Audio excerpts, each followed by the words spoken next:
I think it really starts with realizing that you don't love yourself, that most people don't. Most people feel they're not good enough, that they haven't done it right, they won't do it right, they'll never be enough, and they're definitely not lovable. And when we come from that space, it's very hard to create things for ourselves that are really good. So in the early days when I worked with people, I used to fix this problem and fix that problem, and you'd have this a health thing, and we'd work on that and we'd work on this. And one day I discovered, much to my amazement, that if I would help people learn to love themselves, to really accept themselves as they are, we didn't have to work around problems, because it was almost like a miracle. Everything seemed to fall away. It's a hard one for people because we grow up believing that we're not good enough and nothing is right. I remember lots of times I would ask people, well, what is really wrong with you? What have you done that is so terrible that you're not acceptable to yourself? And I never, ever got an answer that made any sense. You know, they might say something like, well, I'm too fat. Well, so, you know, but when you talk about loving yourself, a lot of people think that that's vanity, but it isn't really. It has nothing to do with that. That is narcissistic. But to really care for you and to acknowledge that you are an important being. It's almost like in the Bible they would say, you recognize that you are a child of God, that therefore you are perfect. But even if you're not a biblical person, if you can recognize that you are a being that has self-worth, if you can really recognize your own worth, then you start to treat yourself differently. And I think that's what's so very important about loving yourself, is you stop beating yourself up, you stop making yourself wrong, you stop talking about how awful you are, and you stop saying things like, I'm really stupid and stuff, and you start to treat yourself with a certain amount of respect. And this makes an enormous difference, because what you give out in life is what comes back to you. So if you're giving out a feeling of, I'm okay, I'm good enough as I am, and I am acceptable, and I love life, and I love me, and you start having gratitude for yourself and for life, then life treats you differently, because you are having a different vibration that you're giving out and getting back. And that's when things really start to flow. Now, a lot of people don't realize it, but you have to practice. You just have to start it. And that's why I try to get people to do a lot of mirror work. If you look in the mirror, just simple things like looking in the mirror in your own eyes and saying, I love you. I really, really love you. And it helps if you use your name, Louise, I love you. I really love you. It gets to that little child inside that has been rejected for so long, and it breaks open sort of a dam or a door or whatever you want to call it, and it's like little miracles start to happen. Lots of little good things happen, and the universe loves grateful people. The more grateful you are, the more you get to be grateful about. Now that we understand a little bit more about how powerful our thoughts and words are, we can choose to retrain our thinking and speaking into positive patterns if we're going to get beneficial results. Are you willing to change your self-talk into positive affirmations? Remember, every time you think a thought and every time you speak a word, you are saying an affirmation. An affirmation is a beginning point. It opens the way to change. In essence, you are saying to your subconscious mind, I am taking responsibility. I am aware that there is something I can do to change. When I talk about doing affirmations, I mean to consciously choose sentences or words that will either help to eliminate something from your life or help to create something new in your life. And you do this in a positive way. If you say, I don't want to be sick anymore, the subconscious mind hears sick more. Now you want to tell it clearly what you do want. That is, say, I am a healthy person. I radiate good health. The subconscious mind is very straightforward. It has no strategy or designs. What it hears is what it does. If you say, I hate this car, it doesn't give you a wonderful new car because it doesn't know what you want. Even if you get a new car, you will probably hate it soon, because that is what you've been saying about it. The subconscious only hears, "Hate this car." You need to clearly declare your desires in a positive way, as in, "I have a beautiful new car that suits all my needs." Or, "I always have a car that I love." If there is something in your life that you really dislike, I have found one of the quickest ways to release it is to bless it with love. I bless you with love, and I release you and let you go. This works for people, situations, objects, and living quarters. You could even try it on a habit you would like to be free of and see what happens. I knew one man who said, "I bless you with love and release you from my life," to every cigarette he smoked. After a few days, his desire for smoking was considerably less, and in a few weeks, the habit was gone. You deserve good. Think for a moment. What is it you really want right now? What is it you want today in your life? Think about it and then say, "I accept for myself whatever it is that you want." This is where I find that most of us get stuck. The bottom line is the belief that we don't deserve to have what we want. Our personal power lies in the way we perceive our deservability. Our not deserving comes from childhood messages. Again, we don't have to feel that we cannot change because of these messages. Often people will come to me and say, "Louise, affirmations don't work."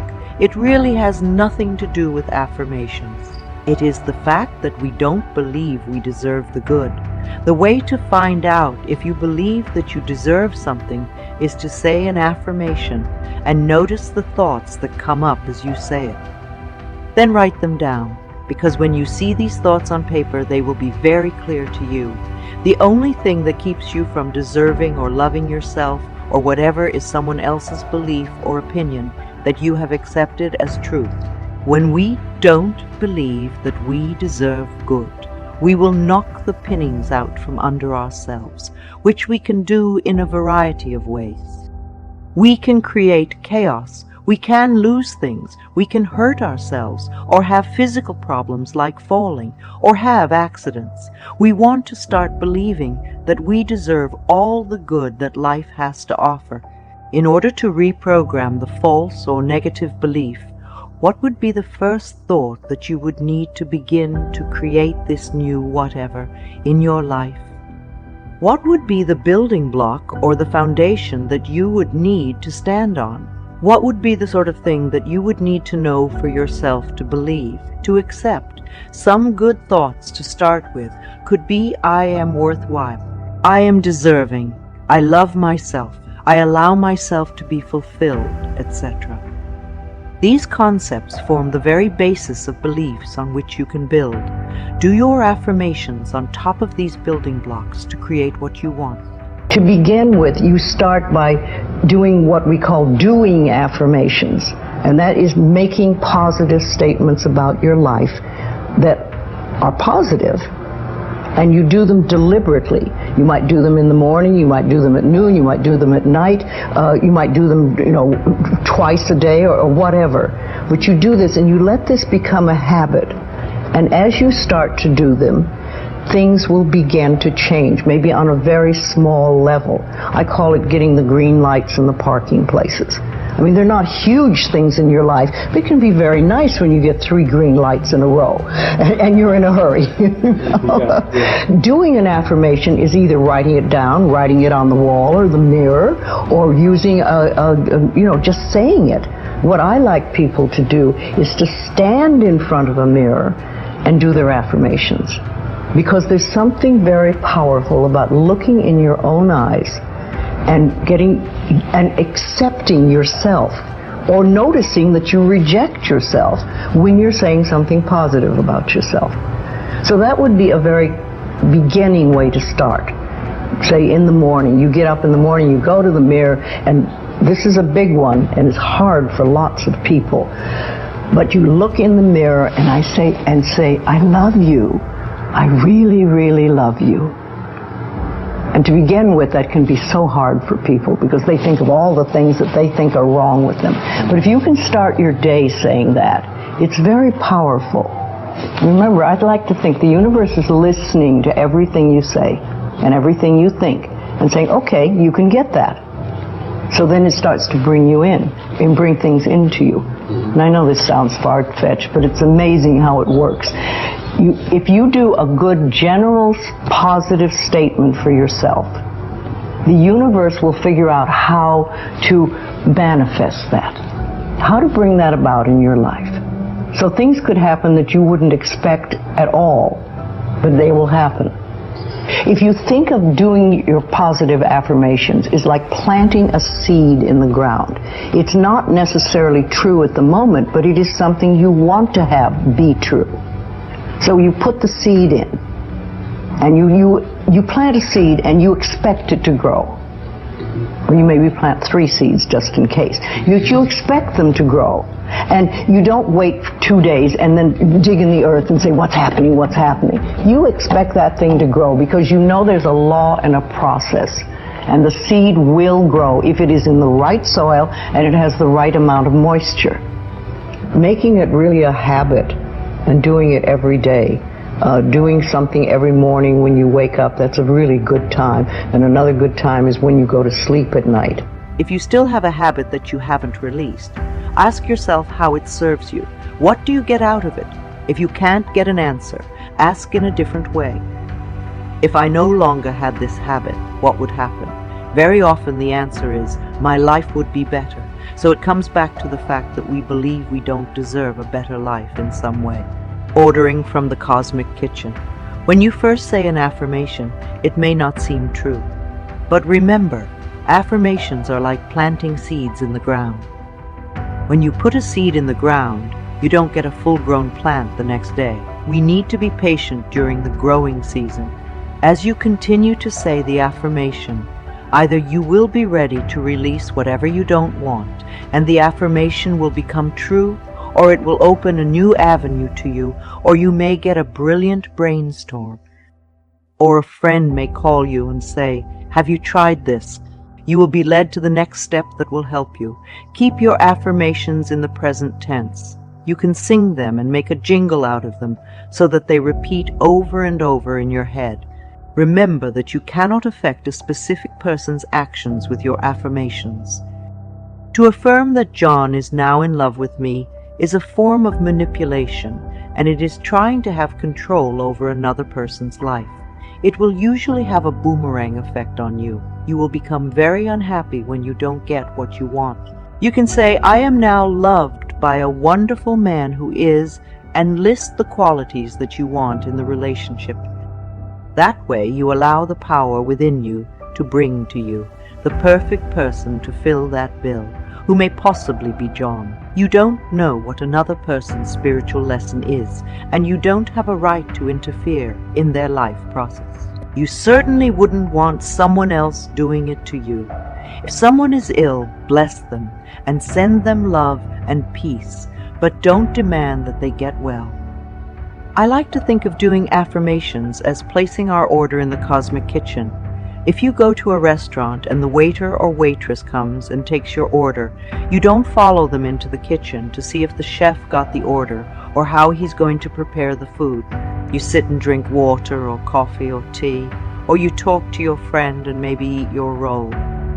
You assume that your food is being prepared and will be out when it's ready. It's the same when we begin to do affirmations. When we put our order into the cosmic kitchen, the great chef, our higher power, is working on it. So you go on with your life and know that it is being taken care of. It's on order. It's happening.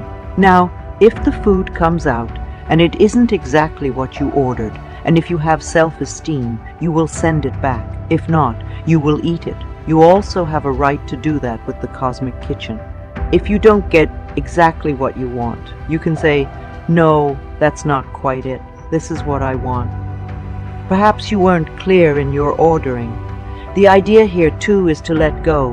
At the end of my treatments and meditations, I use the words, and so it is. It's a way of saying, higher power, it's in your hands now. I release it to you.